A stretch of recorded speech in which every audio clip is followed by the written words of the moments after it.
welcome back, teammates.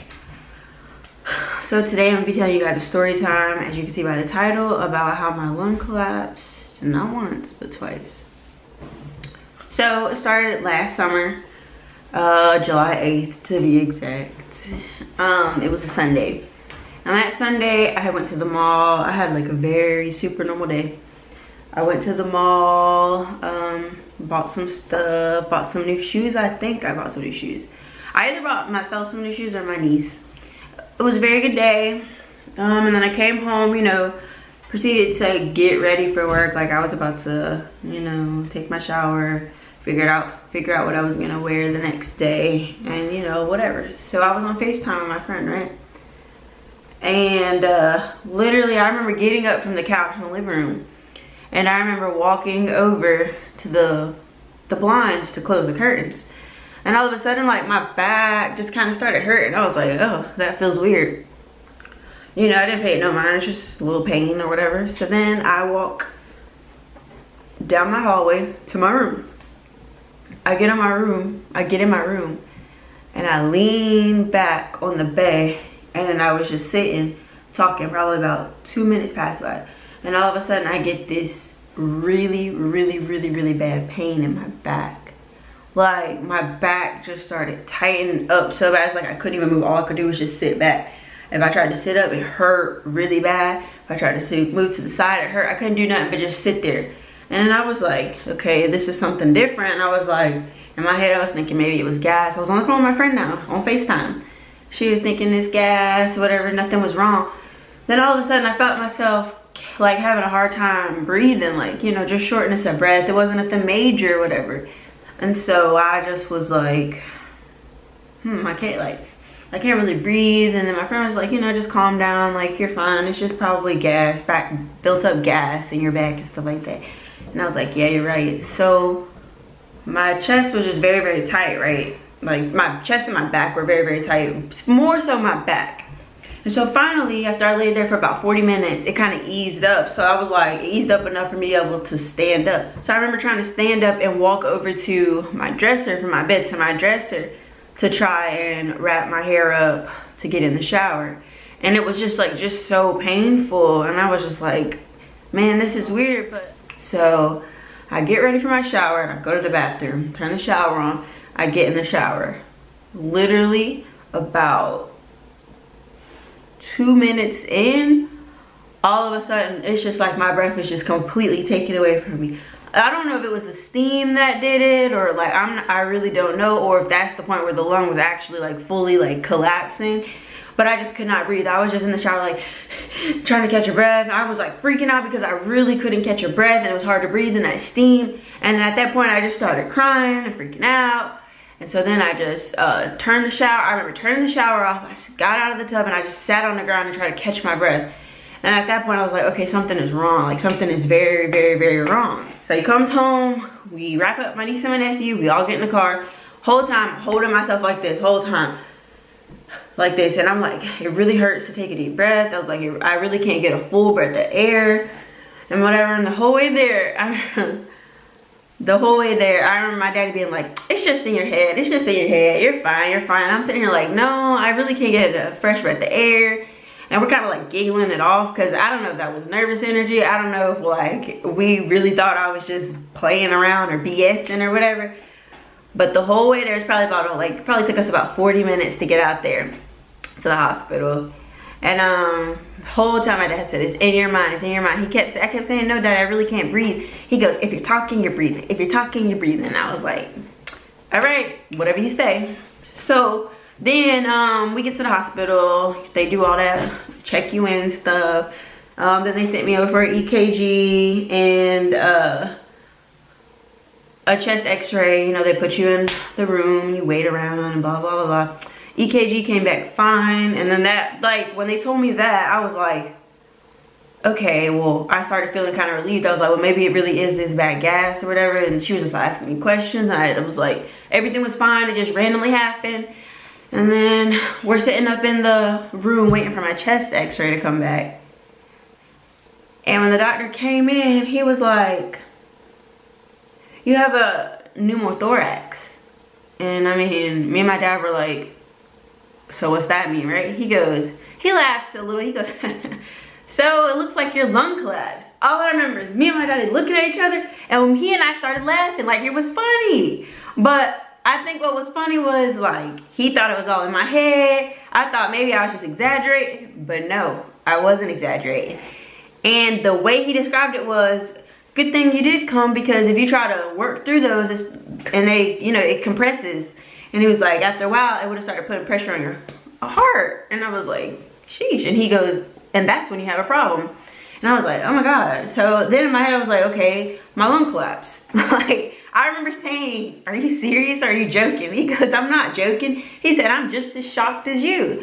I was like, okay, so what do we do? He said, so what we're gonna do is we're gonna insert this tube, and basically it's gonna suck all the air out of that pocket, and it's gonna cause your lung to reinflate. So I'm thinking, oh, I'm gonna have to come back in the morning, you know, schedule an appointment. I don't know why I thought that, why it was okay to leave the hospital with a collapsed lung. So that's what I was thinking. And my dad said, oops. My dad said, oh, so she's gonna be inpatient? He was like, yeah. He was like, so you're doing it now? He was like, yep. And then like with the quickness, they was coming in, numbing me up, telling me, okay, it's gonna hurt a little, it's gonna be a little pinch. And so they went to go put the chest tube in, right? Y'all. That pain was so bad, just feeling that tube being shoved in my side.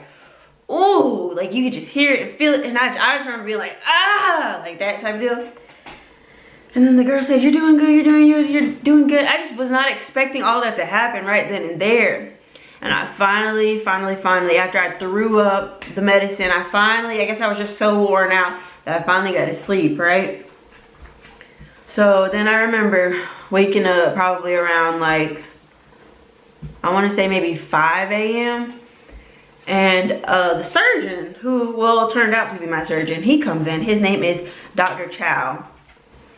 So he comes in and he tells me, he says, we're gonna have to put in a bigger chest tube. The one that you have is too small and it's not doing anything for you. And so I was like right now, I was like, is it gonna hurt? He was like, it's probably gonna hurt. And I was just like I was already going through it. I was so nauseous. I was in so much pain from that chest tube that was hanging from me. I just was not looking forward to another tube. So he was like, we're gonna come back around like 10 and do the thing. And I was like, great. So at that point, my mama was on her way, because she was in Georgia at the time. So she was on her way to come home. And then I remember when he came in to do it, and I just remember being so nervous when he came in, because I just didn't know what to expect. I mean, I had never really had surgery. The only surgery I had was my wisdom teeth being removed, I think.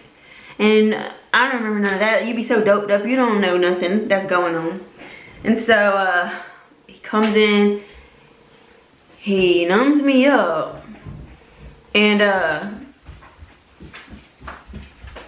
when he pulled out the first one, that didn't hurt. But when he shoved that second one in, he warned me. He was like, when I put this tube in, you're gonna have to cough and all this, that, and there. And I was like, okay, like I was more prepared for that this go around. So he pulled that chest tube out. I didn't even feel that. He put the new one in, and I didn't feel the new one go in like I felt the first one. But once it was in, I had a cough like no other. I coughed so hard that I threw up. And I was like, he kind of giggled a little, because I guess he had never seen that reaction. I don't know. And I was just miserable, y'all. Like at that point, I was miserable. And so then he scheduled me to have a CT scan. So I remember going to get my CT scan, and like, let me tell you, when you have a chest tube in, there's so much pressure just around your chest from that tube being like forced in to a very small space that like you can't even move. Like it hurts to do this, hurts to do that. You can't get comfortable, you can't sit up. And then it's literally a big heavy tube just pulling from your side. So it's very uncomfortable. I don't wish a chest tube on my worst enemy. But so we did that. So got the scan. Then we was up in my room just waiting. Parents was there, I believe, coming in and out. I remember him coming in and saying, so on the CAT scan, we're gonna look for these bubbles. He was like, if you have these bubbles on your lungs, we might have to go in and take them out. He was like, but the lung might expand and it might stick to your chest cavity. He says, you know, it just all depends, but we're really just looking for the bubbles. So I was like, okay. So time goes on, come back. Well, we found bubbles. We found bubbles on the left side of your lung. And I was like, or on your left lung. And I was like, oh, great. So what's that mean? He was like, well, it doesn't mean we have to do surgery. If you know, they try to do the non-invasive way first. So he was like, we're gonna do this chest tube. Like I said, the 2 days, and we pull it for 2 days. And if there's no leak, then we pull the tube out, and then we take an x-ray, and if your lung is expanded, you can go. If not, we'll have to repeat the process. So I was like, we sit there, what is it, for 24 hours or 48 hours, something like that. And then, so it looked like I had no leak. It looked like everything was good on the x-rays. So he was like, it's time to pull the chest tube. So I don't know why I didn't think that was gonna hurt. But they come in and pull the chest tube. Woo, it burns so bad. It's like you can feel everything coming out of you, right? So, pull the chest tube and, I don't know, like that. Pull the chest tube and, all of a sudden my lung deflates. You know what that means? That means chest tube number 3 coming. And so I couldn't get right, and then, went through the same process again. I mean, they was really trying to force me to eat. I would not eat. I would not move. They would encourage you to get up and walk around so you don't get blood clots. But I was just not down for any of that. Like, I just felt that bad. I didn't want to do nothing. I didn't want to put chapstick on. I sat there with a dry face for 2 weeks. Didn't want to put chapstick on. Wouldn't drink anything, nothing. So they eventually had to start giving me a shot so that I wouldn't get blood clots because I wouldn't get up and move. And so I want to say I got up once to move. My mom kind of made me. I didn't want to take a bath. I just didn't want to do anything at all. And so the 2 days go on. It looks like there's no leak. It looks like I can get it pulled again. And so it's time to pull the chest tube number 3 out, right? Time to pull it. They pull it, they wait time, my lung drops down again. At that point, I knew that I had to get surgery, basically. And so he was like, you have pain in your chest, don't you? And I was like, yeah. He described everything on the nail. Like, he knew what he was talking about. And I just remember being a little nervous because, like, I was about to have lung surgery. But, I mean, I knew I had to do what I had to do. They had already tried the non-invasive way twice and it did not work, so I knew surgery was next. And then waking up in my room, and I remember being laid all the way back, and I turned this way and my dad was like this close to my face talking about you want some Chick-fil-A soup? What? Like, he was so close to my face and he was eating. And I was like, you know what, that sounds really good. I hadn't eaten in over a week at that point. And I was like, that sounds good. So he fed me the soup and it was so good. So it was time to take me off suction, thankfully. And it looked like I had no leak at all. And so it was time to pull my chest tube. So the next morning, they wake up. Everything was good, but then I started feeling a little bit of pain. I still didn't think much of it. The next morning, they were like, okay, unfortunately, it looks like your lung has dropped again. And I was just so upset because I thought I was going home that day and I couldn't go home. And I just remember not understanding, like, okay, I've had the surgery now. Like, what more do I do? How do I get my lung to stay up? I don't understand. Like what do I do now? Is it just never going to go up? You know, just worried, confused, didn't have any answers. And at this point, I remember my aunt being like, you know, we might need to get you transferred because this hospital doesn't know what they're doing, you know, all of that. Shout out to her because she was on it the whole time. She really was, and I appreciate that. And like, he was like, well, you know, we might have to do the chest tube process again. I remember just crying, like, I really don't want another chest tube. That was my 4th chest tube. I was like, I don't want to do another chest tube. And I just remember crying, coughing. And my mom was like, come on. She was like, pull yourself together. She was like, we're about to get this little breathing thing. They gave her one so she could do it with me. So he was taking deep breaths, crying. I mean, we took deep breaths all night. Even though I couldn't take the deepest breaths, I was trying. Because I just did not want to freaking chest tube. And he was like, well, tomorrow he was like, well, leave it alone for the night. And tomorrow we'll put the new chest tube in. When I woke up that morning, they took my x-ray around like 5 something. And they came back around 7. He said, you want to go home today? And I lit up. I was like, home? He was like, well, it looks like your lungs started going up. He was like, now it's not all the way there, but you're stable. And that's all I need to know. He was like, I was like, so all the crying and breathing we did last night worked? And he was like, yeah, it worked. And so I was like, I remember me and Mom prayed, we cried, we breathed, and it worked. And all I can say is, if you've never had a chest tube, you don't know what pain is. My dad has had chest tubes before, so he understood my pain. He understood why I was being, I guess you could say, dramatic, but it really wasn't even dramatic. It was just that bad. And things started getting back together. And I remember after a month after surgery, I had my follow-up appointment. And my lung had finally expanded all the way back up. So it took a full month for my lung to get back right. But I'm back right, I'm healthy. I've been on planes since then. I haven't had any problems. I do have scars, but those are just my battle wounds because I'm a strong soldier. I'm a warrior. I'm a survivor. You know what I'm saying? And yeah, I actually have a picture of the bubble, which the proper term is a bleb, that was sitting on my lung that caused it to collapse. And I don't know if this is graphic or if you really want to see this, but I think it's pretty cool because how many people can say they have a picture of their lung?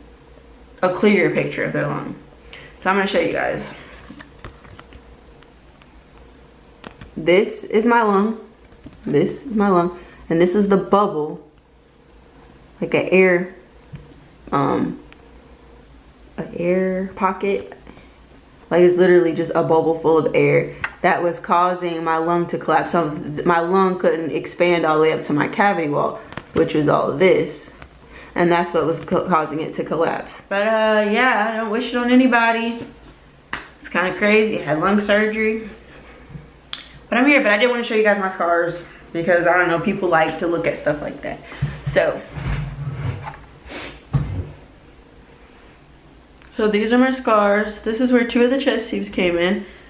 This one down here is where the chest tube from surgery was, and it has texture to it. It's a pretty bad scar. And then this one right here is where they cut me to go in for the surgery. And that is my story about how my lung collapsed a couple times. But I hope you guys enjoyed it. Let me know of any more story times, or if you guys want to hear any more story times, other suggestions, you know, like, comment, share, subscribe, hit my bell button so you're notified when I post, all that good YouTube stuff. And I'm gonna see you guys in the next video. Bye, teammates. I